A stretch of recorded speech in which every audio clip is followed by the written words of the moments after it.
Sound check 1 2 3। क्या हाल चाल है मेरे प्यारे बच्चों, कैसे हो? करंट इलेक्ट्रिसिटी के हम 15 लेक्चर में आ गए हैं और हम पढ़ते आ रहे हैं सीबीएसई से लेके जेई एडवांस तक के क्वेश्चंस टॉपिक्स हम डिस्कस करते आ रहे हैं। ठीक है, अभी तक हमने क्या पढ़ा है? अभी लास्ट क्लास के अगर रिसेंटली मैं डिस्कस करूं तो हमने सेल्स के बारे में पढ़ा था। सेल्स के कॉम्बिनेशन के बारे में, एक तो होता है सीरीज कॉम्बिनेशन, एक होता है पैरेलल कॉम्बिनेशन। सीरीज कॉम्बिनेशन अपन ऑलरेडी पढ़ चुके हैं, तो जो बच्चे अभी इसको ज्वाइन कर रहे हैं पहले इससे पीछे वाला 14th लेक्चर जो है वो देख के आओ, ताकि आपको और अच्छे से आगे समझ में आए।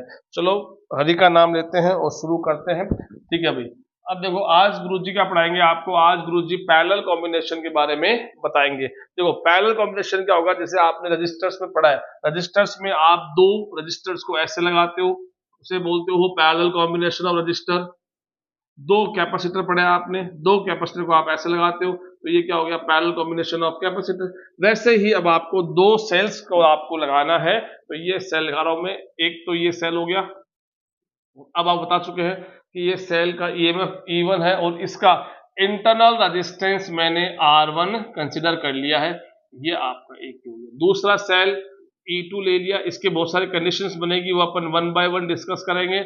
अभी अपन सिंपल वाला डिस्कस करते हैं। ठीक है, तो अब यहाँ पे बन गया। अब आपको पता है कि पहली बात तो अगर मैं इसको बाहर एक रजिस्टर कैपिटल R से कनेक्ट करूंगा तो हमें इसके बारे में अब डिस्कस करना है कि ये दोनों सेल मिलके कितना इफेक्टिव ईएमएफ बनाते हैं। जैसे यहाँ पे दो रजिस्टर्स मिलके आपका नेट रेजिस्टेंस R/2 बना रहे थे, याद होगा, और दोनों कैपेसिटेंस C मिलके यहाँ पे 2C कैपेसिटेंस बना रहे थे। इनके सबके फॉर्मूले हमने इंडिविजुअल डिस्कस किए थे। आज हम सेल के बारे में पढ़ने वाले हैं और सेल के फॉर्मूले डिस्कस करने वाले हैं। तो आ जाइए स्टार्ट करते हैं। तो अब आप बताओ, आप सबको पता है कि अगर आपसे गुरुजी ये पूछते हैं कि भाई पैरेलल कॉम्बिनेशन में कौन सेम होता है, करंट होती है या पोटेंशियल, यानी करंट डिवाइड होती है पोटेंशियल पैरेलल कॉम्बिनेशन में, तो आप कहोगे सर करंट डिवाइड होती है, पोटेंशियल दोनों के सेम रहेगा। इसका रेजिस्टेंस R2 मान लेते हैं, तो यहाँ पोटेंशियल क्या होगा? पैरेलल कॉम्बिनेशन में सेम होता है, इसलिए मैंने एक का V मान लिया और दूसरे का मैंने V मान लिया। ठीक है, अब यहां से पर स्टार्ट करते। देखो वैसे तो मैं आपको पहले ये स्कूल के हिसाब से, सीबीएसई एग्जाम के हिसाब से, स्टेट बोर्ड के एग्जाम से, एनसीईआरटी के एग्जाम के हिसाब से मैं इसका पूरा डेरिवेशन आपको बता रहा हूं, लेकिन जो बच्चे कंपटीशन पर ज्यादा फोकस कर रहे हैं उनके लिए लास्ट में जो रिजल्ट आएगा वो फॉर्मूला आपको बस याद रखना है और उसके हिसाब से आपको क्वेश्चंस प्रैक्टिस करने हैं और फिर अपने एग्जाम में अपीयर होना है। देखो भाई, यहां आप देखो तो मैं आपसे एक बात करूं कि ये दो सेल लगे हुए हैं, एक का ईएमएफ E1 है और एक का E2 है। तो मान लेता हूं मैं जो ये सेल है वो अपने बैटरी के हाई पोटेंशियल से, सेल के हाई पोटेंशियल से एक करंट I1 स्टार्ट करेगा और ये अपने वाले से I2, क्योंकि दोनों के प्लस से करंट स्टार्ट होगी, I1 इसकी और I2 इसकी। ये I1 घूम के इधर आई और ये I2 घूम के इधर आई, तो दोनों ऐड हो गए, दोनों I बन गए। I की वैल्यू यहाँ पे किसके बराबर है? I1 प्लस I2 के बराबर है। अब ये करंट I यहाँ से इस रजिस्टर से पास होती हुई वापस यहाँ पहुंची और वापस अपने अपने हिसाब से सेल की, इसकी I1 वापस हो गई और इसकी I2 वापस होके ये सेल के अंदर। ये हमारा डायग्राम बन गया। अब यहाँ पे क्या एक्चुअल में जो सेल हमने यूज किया है, तो सेल के लिए आपने फॉर्मूला क्या पढ़ा? E = V plus IR। Recording ठीक है, कैमरा ठीक है, ठीक है। अब आपने क्या पढ़ा इसमें कि सेल में क्या होता है, करंट का फॉर्मूला अगर पढ़े तो आप बेसिक फॉर्मूला याद करो, E = V plus IR।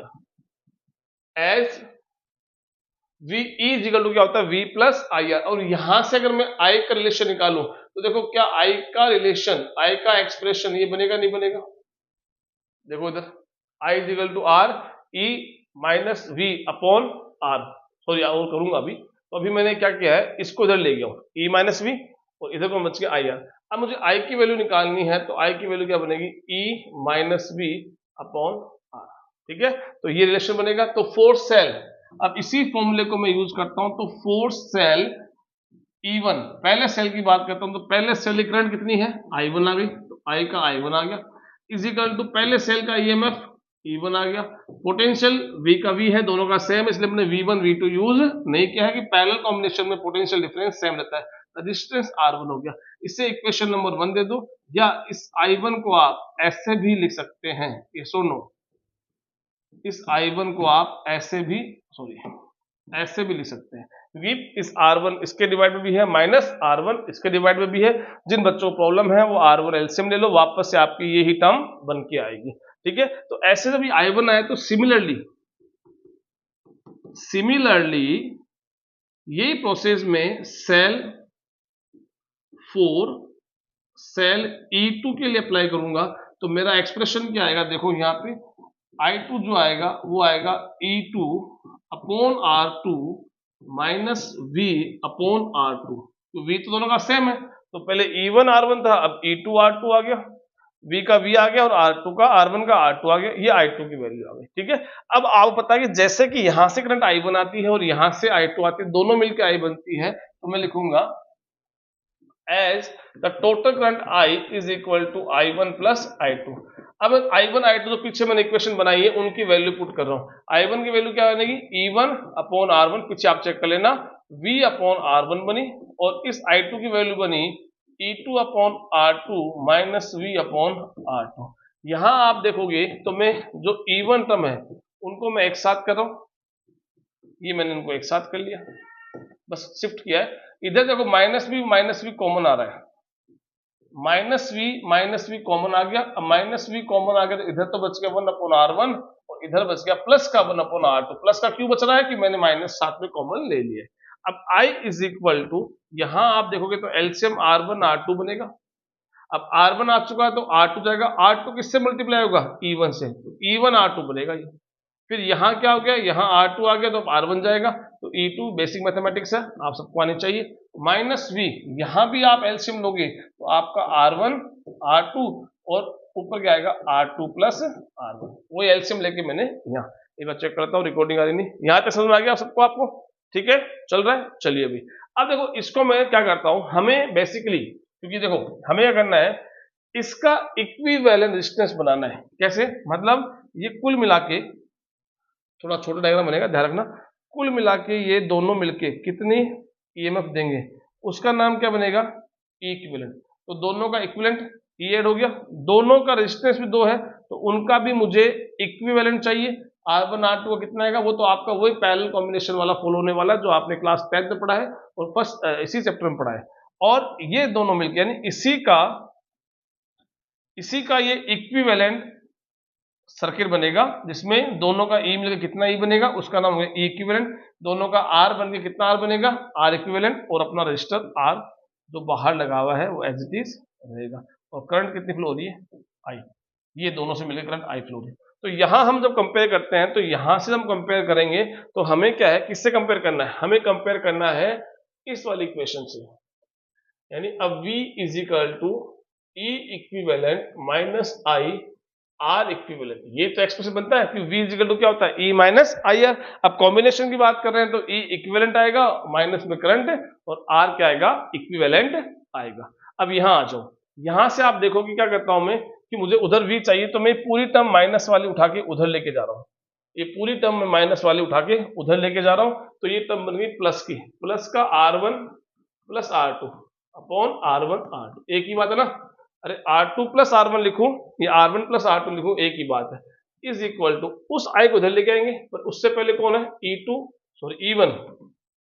E1 R2 plus E2 R1 divide by R1 into R2, और अब माइनस का कितना आ गया, माइनस का I, ये I आप इधर लेके आ गए और इस V को उधर भेज दिया। अब हमें क्या चाहिए, केवल V चाहिए, पर यहाँ क्या है, V के साथ में R मल्टीप्लाई में, R का टर्म्स में मल्टीप्लाई है, तो इस R की टर्म को पूरा पूरा इधर भेज दो। अब देखो बेसिक मैथमेटिक्स है, इधर ही मल्टीप्लाई में, जब मैं इसको इधर भेजूंगा तो इसके भी डिवाइड में आएगा और इसके भी डिवाइड में आएगा, और जब डिवाइड में आएगा तो क्या होगा, जो नीचे वाली टर्म है वो ऊपर जाएगी और ऊपर वाली टर्म नीचे आएगी। बेसिक मैथमेटिक्स है ये, ठीक है, आराम से बैठ के सोचना कि सर ने क्या किया है, ध्यान रखना उसका ना, ज्यादा रॉकेट साइंस नहीं इसके अंदर। हाँ, अपने किसी दोस्त से पूछोगे सर ने ऐसे क्यों किया, तो आप समझ जाओगे कि दोनों तरफ मल्टीप्लाई होगा, ये R1 ये इधर भी डिवाइड हो जाएगा और इधर भी डिवाइड हो जाएगा, तो डिवाइड में जब उल्टा होगा तो मल्टीप्लाई में आ जाएगा, यानी R1 R2 चला गया ऊपर और R1 प्लस R2 आ गया नीचे। अब ये चीज इससे मल्टीप्लाई भी होगी, तो उल्टा होगी इससे भी मल्टीप्लाई होगी, ये उल्टा होके इससे भी मल्टीप्लाई होगी। ठीक है, बड़ा आराम से सोचना और देखना कैसे हो रहा है ये। अब देखो यहाँ से R1 R2 से R1 R2 कैंसिल हो गया। अब मेरा आंसर जो फाइनल आ गया है वो ये आ गया है, A2 R1 divide by R1 plus R2 minus I और R1 R2 अपॉन R1। अब आप खुद देखो कि अगर आप पता है कि दो रजिस्टर्स अगर पैरेलल लगे होते हैं, दो रजिस्टर्स अगर पैरेलल लगे होते हैं, तो आपको फॉर्मूला बताया है कि दोनों का मल्टीप्लाई डिवाइड बाय दोनों का सम। तो ये देखो यहाँ क्या आ रहा है, दोनों का मल्टीप्लाई और डिवाइड बाय दोनों का सम आ रहा है। इसका मतलब अब अपन कंपेयर करते हैं तो v की जगह v है, माइनस की जगह माइनस है, I की जगह I है और R इक्विवेलेंट जगह कौन है, R इक्विवेलेंट है। फिर दो रजिस्टर्स को अगर आप पैरेलल जोड़ोगे तो ये रिजल्ट आता है, दोनों का मल्टीप्लाई डिवाइड बाय सम। तो उसके बाद वही फॉर्मूला अपना यूज होने वाला है जो क्लास 10 पे पढ़ा है और इस चैप्टर में पढ़ा है। अब इसका मतलब ये वाली जो टर्म है वो कंपेयर करने पे किसका एक्सप्रेशन आया, ये फॉर्मूला अपना बन गया प्लस ई। तो ये हमारे दोनों आ गए हैं आर इक्विवेलेंट और ई इक्विवेलेंट। कब, जब दो रजिस्टर्स पैरेलल लगे हो। ये तो अपने सीबीएसई के हिसाब से हो गया काम। ठीक है, वो स्टेट बोर्ड एग्जाम है तो उसमें डेरिवेशन आता है, आराम से डेरिवेशन देखो, कोई दिक्कत है तो मुझे कमेंट में पूछो और ये आपको पूरा पूरा डेरिवेशन याद करना है। अब यहाँ तो क्या है कि ये जो एक्सप्रेशन आया वो जनरली दो सेल्स के लिए आया है। किसके लिए आया है, दो सेल्स आपके पास हो उसके लिए आया है। लेकिन अगर मोर देन 2 सेल हो जाए तो हम क्या करते हैं, अगर मोर देन 2 सेल्स हो, if there are more than 2 cells, अगर दो से ज्यादा सेल हो तो क्या करते हैं, देखो इसका कैसे निकालते हैं एक्सप्रेशन। आपका जो ई इक्विवेलेंट है उसको आर इक्विवेलेंट से डिवाइड करो। आपका ई इक्विवेलेंट आया E1 R2 plus E2 R1 divide by R1 plus R2, ये आया, which is whole divide by R equal कितना होता है, R1 दोनों का मल्टीप्लाई डिवाइड बाय दोनों का सम। तो मैंने दोनों का वैल्यू जो अभी आपने डिराइव की ना, इन दोनों को मैंने डिवाइड कर दिया आपस में। ठीक है, E ऊपर आ गया, R नीचे आ गया। अब आपको दिख रहा है कि ये इससे आप कैंसिल आउट कर सकते हैं। तो इसके बाद देखो क्या बचा, E1 R2 plus E2 R1 which is whole divided by R1 R2 हो गया। अब इसी में आप देखो, अगर मैं क्या करता हूं कि मैं इसी एक्सप्रेशन को देखो मैं ऐसे लिखता हूं तो मेरे हिसाब से किसी का पेट नहीं दुखना चाहिए कि सर ये कैसे लिख दिया, मेरे तो उल्टी आने लग गई, मेरा तो पेट दुखने लग गया। ऐसे कर सकता हूं क्या मैं, क्योंकि अगर आप दोबारा से एलसीएम लोगे तो एलसीएम तो R1 R2 हो जाएगा, उसके बाद ये जो आना है सो आ जाएगा। अब यहाँ पे देखो R2 से R2 कैंसिल, R1 से R1 कैंसिल। तो देखो इसका मतलब इसका expression E equivalent is equal to R equivalent का रिजल्ट क्या आया, E1 R1 upon plus E2 R2, ये एक्सप्रेशन आया। ठीक है, अब अगर हम कह रहे हैं कि इसी एक्सप्रेशन को फॉलो करते हैं, अगर ऐसे यहाँ पे दो रजिस्टर है, 3 है तो क्या जाएगा, E3 R3 आ जाएगा, 4 है तो E3 R4 आ जाएगा। ऐसे करते करते करते अगर सपोज n रजिस्टर्स है तो अब आप ये फॉर्मूला ऐसे यूज करोगे और क्वेश्चन जब आप कराऊंगा तो आपको ये फॉर्मूला आराम से यूज करना जाएगा। अगर आपके पास मोर देन 2 रजिस्टर्स है, उनका अगर पैरेलल कॉम्बिनेशन पूछा जाए तो आपको इस वाले फॉर्मूले का यूज करना है। आगे बात समझ में, आई होप आपको समझ में आ गया होगा। अब जैसे इसी पे दे रखा है, अच्छा अब इसमें अपने टोटल निकाल लिया। ठीक है, तो अब यहाँ पर अगर आपसे पूछे कि करंट सर्किट में, कौन से सर्किट में, इस वाले में, कि ये जो करंट टोटल आई फ्लो हो रही है सर्किट में वो किस पर डिपेंड करेगी, तो इसका एक्सप्रेशन क्या आ जाएगा यहाँ पे, current in the circuit I is equal to total E कितना है आपका डिवाइड बाय टोटल आर कितना है। तो आर एक तो कौन सा हुआ जो बाहर लगा हुआ है, प्लस एक अंदर लगा हुआ है। क्योंकि बाहर वाले अभी देखो मैंने एग्जांपल के लिए यहाँ पे एक ही यूज किया है। अगर मान लो यहाँ पे 2 पैरेलल में होते या 3 सीरीज में होते हैं, 2 पैरेलल में होते हैं, 2 सीरीज में होते हैं, उन सब का रिजल्ट निकालो, वो जो भी रिजल्ट आता वो इसके साथ सीरीज में होता। तो यहाँ का जो रिजल्ट आया है वो आर इक्विवेलेंट प्लस सेल का इंटर रेजिस्टेंस का इक्विवेलेंट। तो इसलिए मेरा फॉर्मूला क्या बनेगा, ये बनेगा, करंट निकालनी है पैरेलल कॉम्बिनेशन में। अब दोनों की वैल्यूज पुट करोगे तो आपकी प्रॉब्लम सॉल्व हो जाएगी। ठीक है, अब इसी में आपको चलते हैं आगे कि अगर सपोज आपके पास ऐसे n आइडेंटिकल कनेक्टेड है पैरेलल में, यानी रजिस्टर्स सॉरी सेल्स जो है हमारे, वो सेल सारे के सारे पैरेलल में जुड़े हुए। कहाँ जुड़े हुए? सारे सारे पैरेलल के अंदर जुड़े हुए हैं, लेकिन आइडेंटिकल है, मतलब सबका ईएमएफ ई है और सबका इंटरनल रेजिस्टेंस स्मॉल आर है। जैसे फॉर एग्जांपल मैं कह रहा हूं कि आपके एक ये हो गया,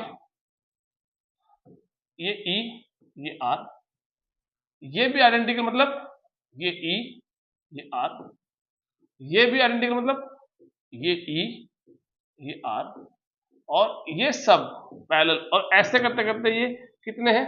n सेल्स है। कितने? ये n सेल्स है, तो सारे के सारे पैरेलल में जुड़े हुए। तो अभी मैं बताया था आपको कि मोर देन 2 रजिस्टर्स अगर हो जाते हैं, 2 सेल्स अगर हो जाते हैं, तो आप सिंपल करते हो, आप ये फॉर्मूला यूज करते हो। अब देखो, अगर इनका मैं सबका केवल इंटरनल रेजिस्टेंस की बात करता हूं, तो सबका इंटरनल रेजिस्टेंस आप निकालते हो तो आपको उसका फॉर्मूला पता है कि अगर 2 रजिस्टर लगे होते हैं सीरीज में, जैसे एग्जांपल दिया मैंने, अगर 2 रजिस्टर्स, ये पहले डिस्कस हो चुका है, 2 रजिस्टर्स लगे होते हैं तो वैल्यू क्या आती है? R/2। 3 लगे होते हैं पैरेलल में तो R/3। 4 लगे होते हैं तो R/4। तो ऐसे कितने लगे हुए हैं? n लगे हुए हैं, तो एक की वैल्यू और डिवाइड बाय कर देंगे अपन n। तो मुझे ऑलरेडी हमने पहले डिराइव कर चुके हैं कि n रजिस्टर्स जिनका मैग्नीट्यूड सबका सेम हो, सब आइडेंटिकल रजिस्टर्स हो, और उनको अगर लगाते हैं पैरेलल में तो फॉर्मूला क्या आता है? R/n। और अगर यही सारे सीरीज में होते हैं तो एक्सप्रेशन क्या आता है? n × R, यानी सारे रजिस्टर्स को आप जोड़ते जाओ। तो मेरे पास टोटल R तो आ गया। अब देखो, एज अभी आपने पढ़ा फॉर्मूला क्या होता है, पैरेलल में मोर देन 2 होने पे आप ये वाला फॉर्मूला यूज करते हो। उसमें क्या आता है? E1/R1। E1 E है, R R है, E2/R आइडेंटिकल है। तो हर बार क्या आ रहा है? हर सेल का E क्या आ रहा है आपका और R क्या आ रहा है? सेम आ रहा है, क्योंकि आपने लिखा है आइडेंटिकल कनेक्टेड है। तो सब E1/R1 जो है वो भी E और R है, E2/R2 है वो भी E और R है, E3 और R3 वो भी E और R है। अब यहाँ पे आपने एक वैल्यू ऑलरेडी निकाल ली, टोटल R/n है, तो ये R/n, n चला गया ऊपर, R/n ऊपर चला गया। अब यहाँ देखो, ये ऐसे n टर्म्स है। कितनी n टर्म्स है? अगर ये 10 होते, अगर सब मिला के 10 होते तो क्या आता? 1 + 2 + 3 तो 10 E/R। ऐसे ये कितने हैं क्वेश्चन के हिसाब से? n है। कितने? ये n है, तो यहाँ क्या आ गया? n E/R। अब n से n कैंसिल, r से r कैंसिल, रिजल्ट क्या आया? अगर n आइडेंटिकल सीरीज सेल्स अगर पैरेलल में लगे होते हैं तो उनका इक्विवेलेंट उतना ही आता है जितना किसी एक का है, यानी ये सब मिलके वो एक के बराबर का ही काम कर रहे हैं। चाहे 10 लगाओ तो भी ई बनेगा, 20 लगाओ तो भी ई बनेगा, 2 लगाओ तो भी ई बनेगा, 1 लगाओ तो ई बनेगा। बस फर्क क्या आएगा? रजिस्टर्स आपका क्या हो रहा है? कम हो जाएगा। रजिस्टर क्या हो जाएगा आपका? जितने ज्यादा लगाओगे उतना n टाइम्स रजिस्टर क्या होगा? पूरे नेटवर्क का, सेल का कम होता जाएगा। तो ये हमारा एक्सप्रेशन आ गया। तो अगर मान लो इसी सेल को, इसी कॉम्बिनेशन सेल को अगर मैं R रजिस्टर, बाहर को रजिस्टर R है, उससे जोड़ दूं, तो अब इसमें जो टोटल करंट जाएगी उसका एक्सप्रेशन क्या बनेगा कि इस केस में टोटल I जो बनेगी वो टोटल E पे डिपेंड करेगी और टोटल R, एक तो बाहर वाला और एक अंदर वाला, अंदर टोटल, ठीक है, इस पे डिपेंड करेगी। तो ये तो आ गया E, ये R बाहर वाला, प्लस ये है पैरेलल में n रजिस्टर्स का कॉम्बिनेशन, उसका क्या होता है एक्सप्रेशन? R/n। तो ये मेरा यहां से आप देखोगे तो आप n एलसीएम आ गया। देखो n जब मैं एलसीएम लूंगा तो n का जाएगा ऊपर जाएगा, इधर क्या जाएगा? nr + r। ये मेरा एक्सप्रेशन आ जाएगा। आई होप आपको समझ में आया कैसे किया मैंने। n एलसीएम लिया, वो n जाएगा ऊपर एलसीएम वाला, पर ये n का यहाँ पे क्या आएगा? r × n Rn, और इसका R का R नीचे जाएगा। तो ऐसे अगर पैरेलल कॉम्बिनेशन में n सेल्स आइडेंटिकल कनेक्टेड हो तो इस केस में इतनी करंट फ्लो होगी, ठीक है, ये हो गया। अब आते देखो parallel with some same polarity. अब देखो कुछ कंडीशन, कुछ क्वेश्चन ऐसे भी आए हुए हैं कि जैसे मैं आपको दे रहा हूं कि 2 सेल्स है, सपोज इस बीच में कुछ गड़बड़ हो गया, ठीक है, हाँ। अब सपोज मैं कह रहा हूं आपसे कि ये 2 सेल्स लगे हुए हैं, एक सेल तो ये हो गया और एक सेल ये हो गया, और मान लो इसका 4 ओम है रजिस्टर, इसका 2 ओम है, इसका 3 ओम है, और इसका भी सपोज 2 ओम मान लो, नहीं तो छोड़ो, कुछ और लेते हैं, सपोज 1 ओम ले लिया, कितना ले लिया 1 ओम। अगर अब इनसे आपसे पूछो कि इनकी पैरेलल कॉम्बिनेशन या सॉरी इनकी पोलैरिटी के हिसाब से अब इक्विवेलेंट निकालें, तो देखो फॉर्मूला क्या बनेगा, अब तो 2 ही है ना, तो 2 का आप ऐसे यूज कर लो, 2 में भी आपका ये फॉर्मूला बनेगा, कोई दिक्कत नहीं। अब इसको जब आप सोल्व करोगे तो जब टोटल आर तो मैं निकाल लूंगा, टोटल आर का आपको फॉर्मूला पता है, दोनों का मल्टीप्लाई 2 गुणा 1, 2 इंटू 1 2, दोनों का सम 2 प्लस 1, तो टोटल आर तो मेरा 2 बाय कितना आ गया 3 ओम आ गया। तो वो मैं यहां पुट करता हूं, तो E equivalent is equal to R की वैल्यू है 2 बाय 3, तो 2 बाई 3 चला गया ऊपर, इज इक्वल टू, यहां देखो यहां वैल्यू पुट करो। अब E1 तो आपका है 4 और इसका R1 है 2 प्लस E2 है आपका 3 और R कितना है 1 हो गया। तो यहां से आप देखोगे तो 2 से तो क्या हो गया, ये 4 2 टाइम कैंसिल हो गया, तो E3 equivalent is equal upon 2 is equal to 2 plus 3 5, 2 plus 3 5। अब ये 2 इधर भेज दो, तो मेरा आंसर क्या आएगा, पहले तो 2 उधर जाएगा तो ये 10 बन जाएगा और 3 मल्टीप्लाई से डिवाइड में आ गया, तो ये मेरा इक्विवेलेंट ईएमएफ आ गया। ठीक है, समझ गए, इसमें कोई दिक्कत नहीं। अब दिक्कत कहाँ आती है कि जैसे अगर मान लो कि यहां तो अभी दोनों सेम पोलैरिटी में, इसका प्लस सेम पॉइंट पे, पर अगर उल्टा हो जाए यहां आ जाओ, अगर कुछ ऐसी कंडीशन हो जाए कि ये तो आपका 4 वोल्ट है, ये आपका 2 ओम है और ये जो आपका 3 ओम है उसका कनेक्शन आपने उल्टा कर दिया, पोलैरिटी इसके ऑपोजिट कर दी, और लेकिन 1 ओम का 1 ओम है और ये आपका फिर बैटरी से जुड़ा हुआ है, ये सॉरी रजिस्टर से जुड़ा हुआ है। अब इस केस में जब आप निकालते हो देखो यहां तो रजिस्टेंस तो कोई फर्क नहीं पड़ता, रजिस्टेंस तो अभी जैसे पिछली बार आपका 2/3 आया था ना, वही 2/3 अब भी आएगा, उसमें कोई दिक्कत नहीं आएगी, दोनों का मल्टीप्लाई दोनों का सम। बस बात होती है ईएमएफ की, बात किसकी होती है, ईएमएफ की होती है। तो अब यहां जब आप ईएमएफ निकालोगे तो देखो हम इसका क्या बनाते हैं, इक्विवेलेंट रजिस्टर बनाते हैं। अब ये होता है कि ये रजिस्टर जब बनेगा, मान लो इन दोनों का ये आ गया है इक्विवेलेंट और ये आ गया है आर इक्विवेलेंट, ये आ गया है इक्विवेलेंट और ये क्या आ गया है आर इक्विवेलेंट आ गया। तो इस केस में क्या है कि आपका प्लस आपने यहां लिया है, क्या इसके जस्ट ऑपोजिट पॉसिबल है कि ऐसे लें, सेल सर्किट के अंदर सेल को ऐसे जोड़ना है या ऐसे जोड़ना है, क्योंकि अब इसका जो रिजल्ट आएगा उसकी पोलैरिटी ये वाली माननी है या ये वाली माननी, वही हम डिस्कस कर रहे हैं। जो कैसे करेंगे, इधर आ जाओ, पहले तो हम इसका आंसर निकाल लेते हैं।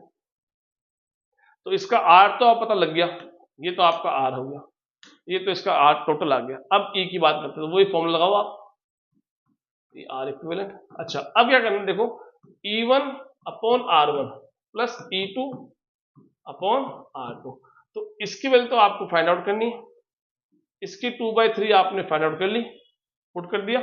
इधर आ जाओ, E1 आपका 4, अब आपने इसको आपने पॉजिटिव पोटेंशियल मान के चल रहे हो, हाई वाला इधर से, तो ये 4 ले लिया, तो इसका आर कितना है 2 है। अब देखना, अब इसको अगर आपने पॉजिटिव माना है तो इसकी डायरेक्शन आप नेगेटिव मानोगे, क्योंकि इसके जस्ट ऑपोजिट है। तो ये माइनस कितने का था, ये 3 का नहीं 3 वोल्ट का। तो अब यहाँ E2 वैल्यू -3 आएगी और डिवाइड में कितना आएगा 1 आएगा, ये 2 से 2 क्या हो गया, कैंसिल हो गया। तो E equivalent is equal to, अब यहां आप देखोगे तो ये क्या हो जाएगा, 2 -3 कितना हो गया, -1, 2 कैंसिल, 2 -3 -1, और यहां से अब 3 इक्विवेलेंट इज इक्वल टू आप लोगे, तो अब देखो ये 2 चला गया उधर, तो -2, फिर ये 3 भी आप डिवाइड में भेज दो, तो डिवाइड में 3 आ गया। ये हमारा टोटल इक्विवेलेंट ईएमएफ आया इस केस में। अब माइनस का ना मतलब क्या है कि आपने इसको प्लस माना है, ये इसके ऑपोजिट है, तो अब अगर आप इसका टोटल ई और टोटल लगा के आप सर्किट में जोड़ोगे तो ऐसे जोड़ोगे, पहले माइनस पोलैरिटी फिर प्लस पोलैरिटी। अगर ये प्लस आंसर आता तो यहां पहले प्लस आता, उधर क्या आता माइनस आता। अब इसको ऐसे आप किसी सर्किट में जोड़ के सोल्व करोगे, करंट आपकी ऐसे फ्लो होगी। अगर ये प्लस आता तो करंट आपकी ऐसे फ्लो होगी, ठीक है। तो ये माइनस का मतलब ये है कि आपको पोलैरिटी जिसको आपने पॉजिटिव माना है उसके ऑपोजिट पोलैरिटी लेके चलेंगे आपको। तो इस तरफ अपने पॉजिटिव मान लिया, तो ये आंसर आ रहा है इसके हिसाब से, यानी ये बैटरी यहाँ पे डोमिनेट करेगी और इसकी करंट के हिसाब से अपने सर्किट में करंट फ्लो होगी। अब जैसे इसको हमें दिखाना हो तो उसके लिए मैं एग्जांपल ले लेता हूँ ताकि आपको क्लियर हो जाए। इसी चीज दिखाना है तो मैंने क्या किया, सपोज मैंने ऐसे ले लिया कि मान लो ये तो 4 वोल्ट की है आपकी, ये 2 ओम की है और इसके साथ मैंने ये बैटरी लगा दी 2 वोल्ट की और रेजिस्टेंस 1 ओम का। ठीक है, ये तो हटा दो, इसकी जरूरत नहीं। तो इसका आंसर क्या आया, वो आंसर है, तो आंसर आया -2/3। आंसर आया इसका E इक्विवेलेंट आया -2/3 ओम। तो इसका जो सर्किट का सेल का जो सिंबल बनेगा वो माइनस प्लस इक्विवेलेंट और आर इक्विवेलेंट ऐसे बनेगा। अब इसमें आप सोल्व करो तो देखो पहली बात तो है कि इसका आर टोटल तो वही आने वाला है क्योंकि दो एक है ना, दोनों का मल्टीप्लाई डिवाइड बाय दोनों का सम, ये तो वही आने वाला है। अब बात करते हैं ई इक्विवेलेंट की, तो ये आप निकालोगे तो E1 कितना है 4 डिवाइड बाय 2 और ये कितना है माइनस लगाओगे क्योंकि उल्टा है। अब माइनस का 2 डिवाइड बाई 1 माइनस का, अच्छा ये तो उल्टा हो गया, 2 डिवाइड बाई उल्टा हो गया, इसको 1 वोल्ट लो आप, इसको 1 वोल्ट लेते हैं एक बार, इस तरह से मैच करेगा नहीं। हाँ इसको 1 लेते हैं। तो अब यहाँ पे जब मैंने इसको 1 लिया 1 वोल्ट के लिए तो E1 E2 अपॉन R2 1/1 हो गया और इसका आंसर कितना है 2/3। इसका आंसर कितना है नीचे अभी लिखा अपन ने